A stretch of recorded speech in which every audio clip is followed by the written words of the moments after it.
सब। आई होप कि आप सब ठीक होंगे।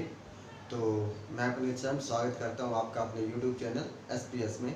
तो आज हम डिस्कस करने वाले हैं +1 क्लास में कॉम्प्लेक्स नंबर का एक सबसे इम्पोर्टेंट टॉपिक, जिसमें हम जो भी हमने टर्म्स पढ़ी हैं कॉम्प्लेक्स नंबर की, कॉम्प्लेक्स नंबर खुद, उसका कॉन्जुगेट, उसका आर्ग्यूमेंट, उसका मॉड्यूलस, सब कुछ हम आज के लेक्चर में पढ़ेंगे।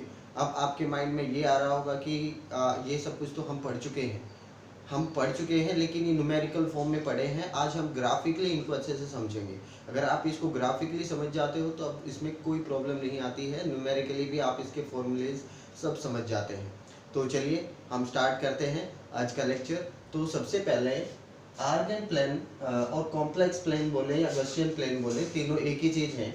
उसको पढ़ने से पहले हम एक टर्म को डिस्कस करना चाहते हैं। जैसे आपने 10th क्लास में कुछ किया था कि हम एक नंबर को बोले, नंबर को हम कैसे रिप्रेजेंट कर सकते हैं एक नंबर लाइन के ऊपर। कोई भी है, जैसे 2 है तो 2 को नंबर लाइन पे लिख सकते हैं, 2.5 है उसको भी लिख सकते हैं। तो हर नंबर को हम नंबर लाइन पे रिप्रेजेंट कर सकते हैं। ऐसा हम सीख चुके हैं 9th 10th क्लास में। तो देखिए फिर हमारे पास 10th क्लास में एक और चीज़ आई रिप्रेजेंट करने के लिए, दैट इज़ द कोऑर्डिनेट। अब कोऑर्डिनेट को अगर मुझे मान लो ये कोऑर्डिनेट मिल गया 2 3 कोऑर्डिनेट को मैं कैसे रिप्रेजेंट कर सकता हूँ। इट मीन्स ये एक 2 कोऑर्डिनेट्स हैं, तो इट मीन्स ये क्या है, हमारे पास 2 डायमेंशन ज्योमेट्री में आएगा। तो इसको मैंने बोला था x एक्सिस, इसको y एक्सिस। तो ये पॉइंट बनता हमारा, देखिए ये x कोऑर्डिनेट होता है, ये y कोऑर्डिनेट होता है। तो x कोऑर्डिनेट पे 2 डिस्टेंस, तो यहाँ पे ये डिस्टेंस यहाँ से लेकर के ये डिस्टेंस होगी। y पे 3, तो मान लिया मैंने 1 2 और ये 3। तो यहाँ पे ये पॉइंट अगर होगा तो अपना ये पॉइंट ऐसे कैलकुलेट हम करते थे। तो देखिए हमने क्या पॉइंट लिया, 2 और 3। तो इस तरीके से हम इसको रिप्रेजेंट करते थे। अब हमारे पास बात आती है कि अगर नंबर को हम रिप्रेजेंट करते हैं नंबर लाइन पे, कोऑर्डिनेट को अगर हम रिप्रेजेंट करते हैं ऐसे, तो फिर कॉम्प्लेक्स नंबर को रिप्रेजेंट करने का भी कोई तरीका होना चाहिए। उसी तरीके को कहते हैं आर्गन प्लेन, कॉम्प्लेक्स प्लेन या फिर गॉसियन प्लेन। तो देखिए कौन सा होता है वो, जैसे पॉइंट को रिप्रेजेंट करने के लिए हमारा कार्टेशियन जो एक्सिस है हमारा, वो है हमारा। फिर और नंबर को रिप्रेजेंट करने के लिए नंबर लाइन है। तो हमारे पास कॉम्प्लेक्स नंबर को रिप्रेजेंट करने के लिए हमारे पास कॉम्प्लेक्स प्लेन है। अब वो कॉम्प्लेक्स प्लेन कुछ अलग नहीं है, सिर्फ यही है हमारा कॉम्प्लेक्स प्लेन। जैसे हमारे पास मान लीजिए z है कोई complex number 2 + 3 iota. It means यहाँ पे ध्यान से देखिए 2 और 3 दो नंबर ही तो दिखाई दे रहे हैं, एक रियल और एक इमेजिनरी। तो क्यों ना मैं x एक्सिस को रियल में कन्वर्ट कर दूं। जैसे देखिए ये मैंने मान लिया रियल ऑफ कॉम्प्लेक्स नंबर और ये मैंने मान लिया इमेजिनरी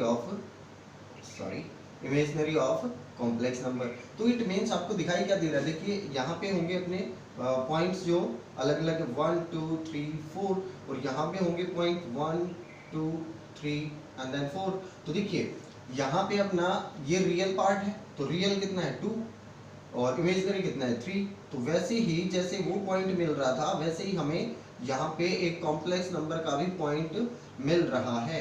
तो देखिए ये भी पॉइंट क्या है 2 3। इट मीन्स इसी एक्सिस को हम आर्गन प्लेन कह देंगे अगर इस पॉइंट से क्या बनता हो, अपना कॉम्प्लेक्स नंबर को हम रिप्रेजेंट कर रहे हैं। तो इस एक्सिस को हम एक्स एक्सिस ना बोल के हम क्या बोलेंगे, रियल ऑफ कॉम्प्लेक्स, और इसको बोलेंगे इमेजिनरी ऑफ कॉम्प्लेक्स नंबर। तो देखिए हमारे पास क्लियरली बिल्कुल सेम चीज़ है। अब आप कहेंगे कि चलो पॉइंट तो आपने बना दिया कि 2 पॉइंट से ये हो रहा था, लेकिन कुछ और जो हमारे पास कॉम्प्लेक्स नंबर की प्रॉपर्टीज होती हैं वो क्या इसमें सेटिस्फाई करवा पाएंगी। तो वो हम पढ़ते हैं, देखिए ध्यान से। अगर मुझे यहाँ से ये लेंथ है तो ये कितनी है, जितनी y एक्सिस देखो ये 3 है, तो ये कितनी लेंथ है 3, और यहाँ से यहाँ तक कितनी लेंथ है अपने पास 2 x एक्सिस की। और ये अगर मैं ओरिजिन से मिला हूँ तो आपने 10th क्लास में ये पॉइंट पढ़ा था 0 0 ओरिजिन होता है, और ये पॉइंट अपने पास मान लिया मैंने P है। तो OP की डिस्टेंस क्या रहेगी, ये O पॉइंट है अपना जिसके कोऑर्डिनेट है 0 0। तो OP की डिस्टेंस क्या रहेगी, OP की डिस्टेंस रहेगी 2 - 0 that is 2 square plus 3 - 0 that is 3 square. तो ये हमारे पास बन के आती है। अब मैं इसको एक एग्जांपल के तौर पे नहीं, हम जनरल टर्म पे पढ़ते हैं कि मैंने ये पॉइंट क्या मान लिया, एक बार xy मान लिया, एक्स वाई। तो ये कोऑर्डिनेट क्या होना चाहिए था वाई, और ये कोऑर्डिनेट क्या होना चाहिए था एक्स।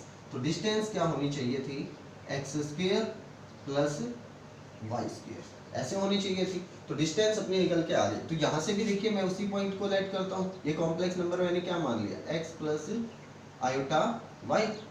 तो देखिए ये मैंने मान लिया कॉम्प्लेक्स नंबर। तो ये कोऑर्डिनेट क्या बनेगा अपना, कोऑर्डिनेट बनेगा एक्स वाई। ठीक है, अब मुझे एक बात बताइए, यहाँ से डिस्टेंस कितनी रहेगी दैट इज वाई, यहाँ से डिस्टेंस कितनी रहेगी दैट इज एक्स। तो ये बनना क्या चाहिए, ये हमारे पास वही जो ओरिजिन है ओ, और ये हमारे पास मैंने पी मान लिया। तो इसकी डिस्टेंस भी तो क्या बननी चाहिए, लेकिन ये एक कॉम्प्लेक्स नंबर है। कॉम्प्लेक्स नंबर में आप मुझे बताइए इस कॉम्प्लेक्स नंबर का अगर मैं मॉड्यूलस निकालूं, हम न्यूमेरिकली निकाल चुके हैं, न्यूमेरिकली तो हम कॉम्प्लेक्स नंबर का मॉड्यूलस निकाल चुके हैं। तो उसी मेथड से अगर मैं इसका मॉड्यूलस निकालूं तो क्या होता है, रियल जो पार्ट है उसका स्क्वायर, तो एक्स स्क्वायर प्लस इमेजिनरी जो पार्ट है उसका स्क्वायर, यही तो होता है। और आप देख पाएंगे कि यही डिस्टेंस यहाँ पे भी निकल रही है। तो इट मीन्स एक और प्रॉपर्टी इसमें सेटिस्फाइड होती है, वो क्या है डिस्टेंस की, और उसी डिस्टेंस को क्या कहते हैं मॉड्यूलस। तो इसको कहेंगे हम जेड मॉड्यूलस। तो जेड मॉड्यूलस को हम ऐसे ना लिख के एक टर्म से नोटिफाई कर देते हैं दैट इज आर। मैंने आर से इसको लिख दिया एक बार के लिए। तो आर क्या रहेगा हमारे पास, आर रहती है distance of the coordinate from the origin and that is called modulus. तो मॉड्यूलस क्या रहेगा अपने पास X square plus Y square. I hope कि आपको यहाँ तक सब कुछ समझ में आ गया है कि एक कॉम्प्लेक्स नंबर को हम रिप्रेजेंट कर सकते हैं इस प्लेन में जो 2 डायमेंशन होता है। जो एक्स एक्सिस था उसको मैंने रिप्रेजेंट कर दिया रियल ऑफ कॉम्प्लेक्स नंबर, और जो वाई एक्सिस था उसको मैंने रिप्रेजेंट कर दिया इमेजिनरी ऑफ कॉम्प्लेक्स नंबर से। तो देखिए इस प्लेन को ही हम क्या कहते हैं, आर्गेन प्लेन भी कह सकते हैं, कॉम्प्लेक्स प्लेन भी कह सकते हैं, गॉसियन प्लेन भी कह सकते हैं।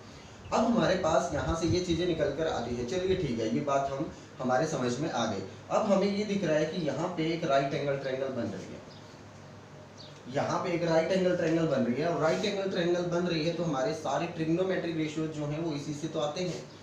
अब हमारे पास ये जो एंगल होता है, ये एंगल इसी पे बेस्ड होंगे सारे, मतलब जो हमारे ट्रिग्नोमेट्रिक रेशियोज होते हैं। इस एंगल को हम क्या कहते हैं, आर्ग्यूमेंट। इस एंगल को हम क्या कहते हैं, आर्ग्यूमेंट। अब आप कहेंगे किस एंगल को, जिस एंगल के साथ जो एंगल मॉड्यूलस एक्स एक्सिस की पॉजिटिव डायरेक्शन के साथ बनाता है। मीन्स ध्यान से देखिए, ये एक्स एक्सिस है, पॉजिटिव डायरेक्शन में मॉड्यूलस इसके साथ ये जो एंगल बनाता है इसी को क्या कहते हैं, आर्ग्यूमेंट। नोटेशन कैसे देते हैं, आर्ग्यूमेंट ऑफ जेड। अब आप कहेंगे जेड कॉम्प्लेक्स नंबर का आर्ग्यूमेंट क्या होता है, वही आर्ग्यूमेंट होता है जो कॉम्प्लेक्स नंबर का मॉड्यूलस एक्स एक्सिस के साथ एंगल बनाता है, वही इसका क्या होता है, argument, that is called theta. तो देखिए अब हम कहेंगे कि ये थीटा की वैल्यू निकले कैसे। अब हमें पता तो चल गया कि एक्स एक्सिस की पॉजिटिव डायरेक्शन के साथ जो मॉड्यूलस एंगल बनाता है उसी को क्या कहते हैं, आर्ग्यूमेंट कहते हैं। ये बात तो हमें समझ में आ गई, चलिए ठीक है। लेकिन इससे हम निकाले कैसे ये थीटा। अब मान लो मुझे यही कॉम्प्लेक्स नंबर दे रखा है और पूछ लिया कि आप थीटा निकाल के बताइए, तो आप कैसे निकाल पाएंगे। आप इस थीटा की वैल्यू निकालेंगे तो दो ही साइड तो आपको दे रखी हैं, वैसे 3 साइड दे रखी हैं, आर भी है एक्स वाई भी है, लेकिन आर हम इसी से निकालेंगे ना। पहले तो हमारे पास एक्स वाई थे, आर तो हमने बाद में निकाला है। चाहे आप आर निकलने के बाद भी हम ट्राई कर सकते हैं, लेकिन पहले हम एक्स वाई की फॉर्म में, क्योंकि हमें तो कोऑर्डिनेट क्या दे रखा है एक्स वाई, तो एक्स वाई की फॉर्म में क्या रहेगा। अब एक बात बताइए, अगर ये 90 डिग्री है तो इसके जो साइड में एंगल है इसके सामने वाला हाइपोटेन्यूस, ये हमारे पास परपेंडिकुलर, और जिस पे 2 एंगल बनते हैं वो बेस होता है। तो इस ट्रायंगल को अगर मैं अलग से निकालूं आपके सामने तो ये ऐसे है, ध्यान से देखिएगा, that is Y, that one X, और ये हमारे पास थीटा एंगल है, और ये है आर। तो एक बात बताइए मुझे कि ये दोनों साइड मेरे पास है, मान लिया मैंने, तो आपके पास टेंजेंट थीटा की वैल्यू क्या रहेगी। परपेंडिकुलर और बेस से हम एक ही चीज़ निकाल सकते हैं, वैसे कोट भी निकाल सकते हैं, तो टेंजेंट और कोट में ज़्यादा कोई फर्क नहीं होता। तो हम फॉर्मूला बना लेते हैं एक ही टेंजेंट की फॉर्म में। तो अपना फॉर्मूला क्या रहेगा, परपेंडिकुलर अपॉन बेस। तो अगर परपेंडिकुलर अपॉन बेस करूँ तो अपने पास मतलब एंगल निकल जाएगा। लेकिन अब बात यहीं पे खत्म नहीं होती है, बात खत्म होती है कि आर्ग्यूमेंट कैसा होता है या कहाँ निकल सकता है। अब एक बात आ गई हमारे पास, हमने सिर्फ कॉम्प्लेक्स नंबर को यहीं पे पढ़ा है, सिर्फ इसी क्वाड्रेंट में पढ़ा है। क्या कॉम्प्लेक्स नंबर यहाँ नहीं हो सकता, बिल्कुल हो सकता है। तो चारों कॉम्प्लेक्स नंबर को हम अच्छे से पढ़ते हैं स्टूडेंट्स। ये हमारे पास 4 जो कॉम्प्लेक्स नंबर है वो हो सकते हैं, वो मैंने चारों लिखे हैं। मीन्स हर क्वाड्रेंट के अकॉर्डिंग दोनों पॉजिटिव इस क्वाड्रेंट में होते हैं, मीन्स एक्स भी पॉजिटिव और वाई भी पॉजिटिव। तो हमने ये हमारे पास एंगल बन सकता है थीटा। अब बात आती है कि हमारे पास सेकंड क्वाड्रेंट में x माइनस वाई पॉजिटिव होता है, तो सेकंड क्वाड्रेंट में बनता है तो एंगल बनता है यहाँ पे। फिर हमारे पास थर्ड में आता है तो एंगल बनता है यहाँ पे। तो वैल्यू होती है वही, आपकी बार दोनों माइनस के हो जाएंगे, माइनस एक्स माइनस वाई। तो ये हमारे पास थर्ड क्वाड्रेंट के लिए दोनों नेगेटिव। अब फोर्थ क्वाड्रेंट में हमारे पास इस टाइप से हो सकते हैं, तो ये मैंने एंगल यहाँ पे बनेगा। अब बात ये आती है कि ये जो आर्ग्यूमेंट होता है ये होता क्या है, आर्ग्यूमेंट होता है, वैसे तो मैंने बता दिया कि आर्ग्यूमेंट वही होता है जो कॉम्प्लेक्स नंबर का मॉडुलस एक्स एक्सिस के साथ बनाता है, positive direction of x axis के साथ, ठीक है। लेकिन क्या एंगल कभी खत्म हो जाते हैं? एंगल तो चलते ही रहते हैं। क्या एक वैल्यू एक ही एंगल पे होती है? बिल्कुल नहीं। ट्रिग्नोमेट्री में हमने काफ़ी पढ़ा है कि एक वैल्यू काफ़ी एंगल के ऊपर होती है। जैसे tangent equal to 1, tangent theta is equal to 1, तो थीटा की वैल्यू सिर्फ π/4 नहीं होगी, उसके बाद भी तो राउंड चलता ही रहता है, एंगल तो चलते ही रहेंगे, कभी खत्म नहीं होंगे। तो आर्ग्यूमेंट को हम क्या बोलेंगे, पहले प्रिंसिपल आर्ग्यूमेंट पढ़ेंगे। जैसे हमने प्रिंसिपल सॉल्यूशन पढ़ा था वैसे ही प्रिंसिपल आर्ग्यूमेंट पढ़ेंगे। अब प्रिंसिपल आर्ग्यूमेंट की जो लिमिट होती है वो क्या होती है? प्रिंसिपल आर्ग्यूमेंट को हमने माना है -π से पाई तक ही रहेगा, -π से पाई तक, मीन्स इसी लिमिट के अंदर वो एंगल रहना चाहिए। मतलब क्या है कि सीधा सा अगर आप यहाँ पे देखें कि देखिए 0 से पाई तक यहाँ पे और 0 से -π तक यहाँ पे, तो 0 बीच में, -π से 0 तक और फिर 0 से पाई तक, तो ये हमारे पास दोनों होते हैं। अब आप कहेंगे कि ये माइनस के एंगल कहाँ बनते हैं? नीचे की तरफ। इट मीन्स थर्ड और फोर्थ क्वाड्रेंट में जैसे ही एंगल बनेगा वो हमें कैसा लेना है? नेगेटिव लेना है। वो हमें कैसा एंगल लेना है? नेगेटिव। अब लेना कैसे, ध्यान से देखिए, लाइन से जब भी नीचे आ जाए तो हमेशा माइनस का आर्ग्यूमेंट आएगा, ये बात ध्यान रहे। इट मीन्स आप क्या बोलेंगे कि देखिए चारों का जो कैटेगरी है कॉम्प्लेक्स नंबर की, दोनों पॉजिटिव हैं, तो इट मीन्स 0 to π/2 रहेगा। मीन्स जो हमारा आर्ग्यूमेंट रहेगा 0 to π/2, मतलब फर्स्ट क्वाड्रेंट में ही रहेगा 0 to π/2। सेकंड क्वाड्रेंट में आते ही वो क्या रहेगा, अपने पास देखिए रहता तो वही है, पॉजिटिव ही रहेगा, लेकिन π/2 to π पॉजिटिव। देखिए π/2 तो यहाँ पे हो गया और पाई इसके बीच में ही हमारा एंगल रहेगा।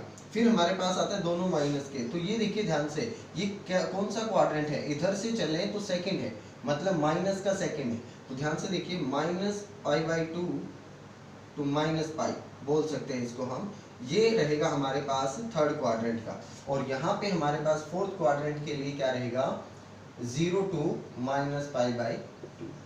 तो आप उल्टा भी बोल सकते हैं, ये हमारे पास छोटा होता है, ये बड़ा होता है, तो इंटरवल को थोड़ा सा हम ठीक से लिखे, -π/2 to 0, और ये हमारे पास रहेगा -π to π/2। तो देखिए हमें क्वाड्रेंट और हमारे जो लिमिट है वो पता चल गई है कि एंगल कहाँ कहाँ होने हैं। अब एंगल निकलेंगे कैसे? अब देखिए यहाँ पे ध्यान से एक बात, कि मैं ये एंगल निकालना चाहता हूँ, तो मैं क्या रखूंगा? टेंजेंट थीटा का फॉर्मूला रख दूंगा मैं तुरंत। कि टेंजेंट थीटा क्या रहेगा? देखिए ध्यान से, y/x, तो y/x की जो भी वैल्यू होगी थीटा देख लेंगे क्या एंगल बनेगा।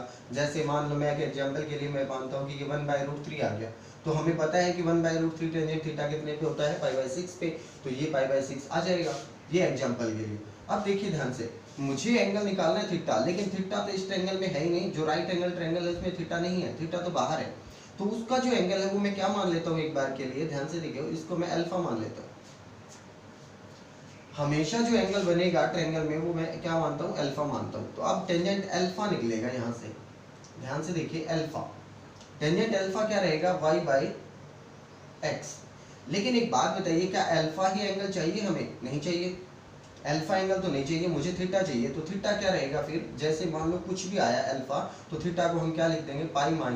π-अल्फा। तो सेकंड क्वाड्रेंट के लिए हमेशा क्या रखना है? π-अल्फा। मतलब जो भी एंगल हमारा निकलता है वो पाई माइनस करके हम बताएंगे आर्ग्यूमेंट। तो आर्ग्यूमेंट ऑफ जेड क्या रहेगा अपने पास सेकंड क्वाड्रेंट के लिए? π-अल्फा। अब थर्ड क्वाड्रेंट के लिए ध्यान से देखिए, थर्ड क्वाड्रेंट के लिए क्या रहेगा? π-अल्फा ही रहेगा, ये अल्फा ही है, मान लीजिए मुझे एंगल निकालना है, आप क्या करेंगे, पाई प्लस अल्फा आप करने ये करेंगे कि थीटा क्या आएगा। ध्यान से देखिए थीटा आता क्या, थीटा हमारा आता वैसे तो कि ये जनरली अगर मैं यहाँ से थीटा निकालना पसंद करूँ तो ये वही तो बनता है जो यहाँ बना था, तो वही बनेगा, पाई माइनस अल्फा ही बनेगा। लेकिन अब की बार क्या हो जाएगा, माइनस में बनेगा ये, नेगेटिव। क्यों, क्योंकि ध्यान से देखिए सेकंड क्वाड्रेंट में जैसे यहाँ जा रहा था वैसे यहाँ भी सेकंड क्वाड्रेंट, माइनस का सेकंड ही बनता है, ये माइनस का क्वाड्रेंट सेकंड ही बनता है। तो हमें कैसा लेना पड़ेगा, माइनस का लेना पड़ेगा क्योंकि नीचे की डायरेक्शन में है। अब वैसे ही फोर्थ क्वाड्रेंट की बात आती है, तो फोर्थ क्वाड्रेंट देखिए 2 पाई माइनस करने से बनता है। मीन्स ये एंगल अगर मैंने अल्फा माना तो हमारा एंगल ये देखो थीटा, पूरा एंगल कितना बनता है, 2 पाई, 2 पाई बनता है। उसमें से मुझे क्या माइनस करना है, अल्फा, तो ये एंगल आएगा, लेकिन किस डायरेक्शन में आएगा, ये माइनस में। मतलब आप सीधा सा ये भी लिख सकते हैं कि अल्फा आपने निकाला उसको आप नेगेटिव ले लो, अल्फा जो भी निकालोगे उसको आप क्या मान लेंगे, नेगेटिव। तो अपने पास क्या आ जाएगा, आर्ग्यूमेंट। तो आर्ग्यूमेंट निकालना कोई मुश्किल नहीं है, हम एक एग्जांपल लेके आर्ग्यूमेंट निकाल के देखते हैं। लेट करो स्टूडेंट्स कि मैंने ये मान लिया कि √3 + 1 या आइटा, 1 आइटा लिखें तो आइटा ही लिख देते हैं। तो देखिए इसमें आपको क्लियरली दिखाई दे रहा है कि x की वैल्यू कितनी है, √3, y की वैल्यू कितनी है, 1, और हमारा टेंजेंट अल्फा कितना होता है। पहले तो आप ये बताइए कि कौन से क्वाड्रेंट में होगा, दोनों पॉजिटिव है तो ऑब्वियसली फर्स्ट क्वाड्रेंट में होगा, तो टेंजेंट थीटा ही निकाल देते हैं, यहाँ पे अल्फा का कोई चक्कर ही नहीं है, तो फर्स्ट क्वाड्रेंट में तो थीटा ही निकल जाएगा। तो थीटा देखिए क्या रहेगा, थीटा और अल्फा दोनों यहाँ पे क्या होते हैं, इक्वल ही होते हैं, क्योंकि कोई चेंज आ रही है इसमें। तो देखिए क्या रहेगा, y/x मतलब 1/√3, तो थीटा की वैल्यू क्या आएगी, π/6। अब सोचिए कि मैंने इसको माइनस का ले लिया एक बार के लिए, x को किसका लिया, माइनस का, x minus y plus, mean second quadrant पे पहुंच गए। तो हमने वैल्यू तो इसकी क्या निकालनी, हमेशा ये फॉर्मूला ध्यान से देखिए अभी बनेगा। मैंने आपको एंगल निकालने का तरीका बता दिया, लेकिन y/x जो कर रहे हैं सब में y/x ही लिख रहे हैं, इसमें भी y/x, इसमें भी टेंजेंट अल्फा y/x ही लिख रहे हैं। इट मीन्स यहाँ पे कोई प्लस माइनस नहीं हो रहा, इट मीन्स आपका फॉर्मूला क्या बन जाएगा, ये मॉडुलस में आ जाएगा। मॉडुलस आने का मतलब क्या है कि कोई भी वैल्यू आई यहाँ पे प्लस माइनस आई, हमें क्या लेना है, पॉजिटिव। तो टेंजेंट अल्फा क्या रहेगा अपना, y/x। तो आपके पास चाहे प्लस हो या माइनस हो, आपको क्या लेना है, हमेशा प्लस लेना है। तो आना तो यही है, जब आप इनको जब -√3 लेंगे लेकिन मॉडुलस में लेंगे तो आना तो वही है, थीटा π/6। लेकिन यहाँ पे थीटा नहीं निकाल रहे हैं, हम क्या निकालेंगे, सेकंड क्वाड्रेंट के लिए अल्फा। अल्फा मेरे पास क्या आ गया, π/6। अब अल्फा तो मुझे चाहिए नहीं, मुझे क्या चाहिए, सेकंड क्वाड्रेंट के लिए थीटा चाहिए, वो क्या होता है, पाई माइनस π/6। तो पाई माइनस π/6 करेंगे तो क्या आएगा, 5π/6। तो ये हमारे पास आर्ग्यूमेंट रहेगा। अब इसी क्वेश्चन में मैं थोड़ा सा और चेंज कर देता हूँ, ये भी मैंने माइनस का ही ले लिया, तो एंगल तो आपका वही आना है, π/6 ही आना है, मीन्स अल्फा तो क्या आना है, π/6 ही आना है। लेकिन अब की बार देखिए ये सेकंड क्वाड्रेंट में ही जाएगा, पाई माइनस π/6 ही रहेगा।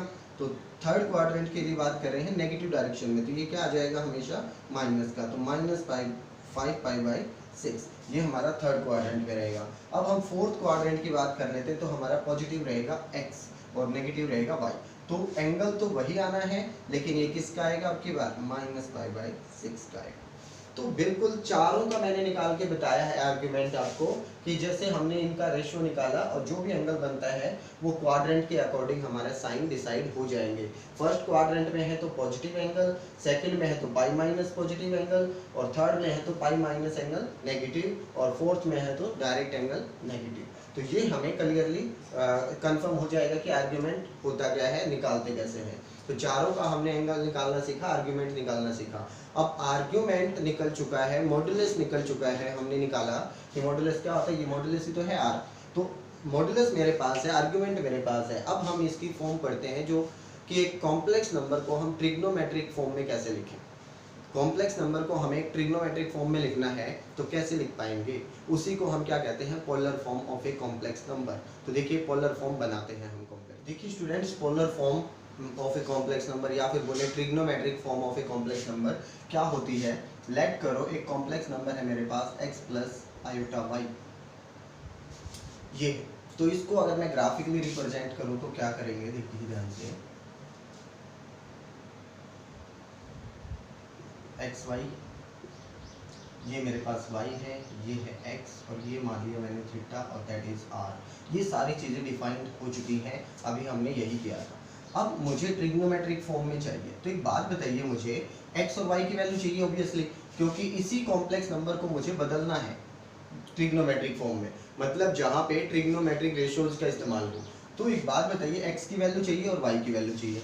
अब x की वैल्यू अगर मुझे निकालनी है तो इन दोनों वैल्यू का इस्तेमाल करेंगे हम, या थीटा का इस्तेमाल करेंगे। तो ध्यान से देखिए, x की वैल्यू मुझे चाहिए, ऐसा हाइट एंड डिस्टेंस में आपने किया था 10th क्लास में, जो साइड हमें चाहिए होती थी वो ऊपर, जो हमें गिवन होती थी वो नीचे रख के हम देखते थे कि कौन सा ट्रिग्नोमेट्रिक रेशियो बनता है। तो ध्यान से देखिए, बेस ये है और इसके ऊपर हाइपोटेनियस नीचे है, तो बेस अपॉन हाइपोटेनियस क्या होता है, कोस। अब एंगल क्या है, थीटा। तो ध्यान से देखिए, x क्या, x बाई आर क्या आया, कोस थीटा। तो x कितना बनेगा यहाँ से, r कोस थीटा। अब हमारे पास r भी है और आर्ग्यूमेंट भी है, तो इसको अगर मैं मल्टीप्लाई करूं तो वह x के इक्वल ही आएगा हमेशा। तो देखिए, अब मैं y भी निकाल लेता हूं, y बाई आर करें तो क्या बनता है, perpendicular upon hypotenuse that is sine theta. तो y यहाँ से निकल कर क्या आता है, r साइन थीटा। तो अब देखिए ध्यान से कि अगर मैं इसको रिप्लेस करूं तो क्या बनता है, x की वैल्यू क्या आई थी मेरे पास, r cos theta plus iota, और y की वैल्यू क्या आई, r साइन थीटा। तो ध्यान से देखिए, ये हमारी वही कॉम्प्लेक्स नंबर है और किस में कन्वर्ट हो गया, ये ट्रिग्नोमेट्रिक फॉर्म में कन्वर्ट हो गया। r कॉमन है तो मैं कॉमन निकाल लेता हूँ, cos theta plus i sine theta. तो ये हमारे पास क्या रहेगा, एक कॉम्प्लेक्स नंबर रहेगा, किस फॉर्म में, इसी को कहते हैं हम पोलर फॉर्म, इसी को कहते हैं हम पोलर फॉर्म। अब देखिए, एक कन्वर्ट करके दिखाता हूँ मैं आपको, एक एग्जांपल लेते हैं, let z is equal to -1 plus √3 iota. तो यहाँ पे आपको क्लियरली दिखाई देगा कि x की वैल्यू कितनी है, -1, y की वैल्यू कितनी है, √3। अब मुझे दो चीज़ें चाहिए, r और हमें थीटा चाहिए। तो r तो हम सिंपली वैसे भी निकाल सकते हैं, r क्या होता है, under the root x² plus y²। तो x² करेंगे 1 आएगा, इसका स्क्वायर करेंगे 3 आएगा, एंड r इज 2। तो r तो हमारा निकल गया। अब मुझे चाहिए क्या, मुझे चाहिए थीटा। और थीटा कैसे निकालते हैं हम, tangent theta is equal to, पहले तो आप मुझे एक बात बताइए कि एंगल निकलेगा कौन सी क्वाड्रेंट में आएगा, माइनस प्लस, मतलब सेकंड क्वाड्रेंट। सेकंड क्वाड्रेंट में क्या होता है, पाई माइनस अल्फा। तो अल्फा निकालते हैं पहले। तो टेंजेंट अल्फा क्या रहेगा अपने पास, y अपॉन x। तो ये माइनस हो या प्लस हो क्या फर्क पड़ता है। तो टेंजेंट अल्फा कितना आ गया अपने पास, √3, और √3 वैल्यू कितने पे होती है, π/3 पे। तो ये वैल्यू आ गई मेरे पास अल्फा की, लेकिन मुझे तो थीटा चाहिए। थीटा क्या होगा, पाई माइनस π/3। तो ये क्या बनेगा अपना, 2π/3। तो देखिए 2π/3 मेरे पास क्या आ गया, आर्ग्यूमेंट आ गया है, हम पुट कर देंगे। तो देखिए कॉम्प्लेक्स नंबर क्या बनेगा, that is r2 into cos 2π/3 plus i sine 2π/3। ये हमारे पास पोलर फॉर्म होगी। मतलब हम मॉडुलस भी आराम से निकाल सकते हैं और आर्ग्यूमेंट भी आराम से निकाल सकते हैं। तो हम इस कॉम्प्लेक्स नंबर को किस फॉर्म में लिख सकते हैं, पोलर फॉर्म में लिख सकते हैं। अब कई बार क्या होता है कि अगर हमें पोलर फॉर्म में दे रखा है आर्ग्यूमेंट और ये सब कुछ पूछ लेगा तो हम क्लियरली बता देंगे ना, एक एक चीज़ करके। अब ये हमारे पास, ध्यान से देखिए, एक चीज़ और बता देता हूँ कि कोऑर्डिनेट क्या बने, x की वैल्यू और y की वैल्यू क्या होती है जनरली, r cos थीटा और r sin थीटा। तो ये हमारे पास पॉइंट बनता है। ये अगर हम डायरेक्ट, हमें दे रखा हो थीटा की वैल्यू है r की है, तो हम डायरेक्ट निकाल सकते हैं पॉइंट। तो हमारे पास कॉम्प्लेक्स नंबर को पोलर फॉर्म में कन्वर्ट करना आ गया, हमें आर्ग्यूमेंट आ गया। अब एक चीज़ जो हमारी मिस हो गई थी वो हम कर लेते हैं कि किसी कॉम्प्लेक्स नंबर को कॉन्जुगेट को कैसे रिप्रेजेंट करते हैं। अब कॉन्जुगेट होता क्या है, ध्यान से देखिए, मैंने बता भी दिया था वैसे, लेकिन एक बार जनरली इसको ग्राफिकली कैसे करते हैं वो देखिए। अब मान लो ये हमारे पास कॉम्प्लेक्स नंबर है, ये कैसे लिखा हुआ है, x प्लस आयोटा y। अब मैं कॉन्जुगेट को लिखता कैसे हूँ, कॉन्जुगेट ये होता है x माइनस आयोटा y। तो इट मीन्स चेंज क्या हो रहा है, x प्लस और y माइनस। तो प्लस माइनस कौन से क्वाड्रेंट में, फोर्थ क्वाड्रेंट में। तो देखिए इसी की मिरर इमेज अगर होगी तो वो क्या रहेगी, x माइनस वाई। तो यही हमारा क्या होता है, कॉन्जुगेट। मतलब जिस क्वाड्रेंट में है उसके बिल्कुल नीचे एक्स एक्सिस को चेंज नहीं करना है, क्योंकि हमें चेंज किस में करना है, इमेजनरी में। तो इमेजनरी अगर ऊपर है तो वो नीचे आ जाएगा, नीचे है तो वो ऊपर चला जाएगा। मतलब इसका कॉन्जुगेट ये है और इसका कॉन्जुगेट ये। तो ये क्या होती है, सिंपली मिरर इमेज ही होती है। एक्स में कोई चेंज नहीं आता, जितना यहाँ है उतना ही नीचे, लेकिन वाई जितना ऊपर है उतना ही नीचे होगा, बस साइन चेंज ऑटोमेटिक हो जाएगा क्योंकि हमारा क्वाड्रेंट चेंज हो रहा है। तो और कुछ है नहीं इसमें, सारा सब कुछ मैंने बता दिया आपको ग्राफिकली। एक्सरसाइज के क्वेश्चन आप नॉर्मल से कर पाएंगे। अगर फिर भी कोई प्रॉब्लम आती है तो कमेंट सेक्शन में पूछें, आपके पास बहुत सारे वे हैं पूछने के। आप इंस्टाग्राम पे फॉलो करें, टेलीग्राम पे करें, कमेंट सेक्शन में पूछें या कैसे भी पूछें, प्रॉब्लम सॉल्व करनी है और इसको फेयर नोटबुक में अच्छे से नोट्स बनाने हैं। तो आज के लिए इतना ही, मिलते हैं नेक्स्ट एक्सरसाइज।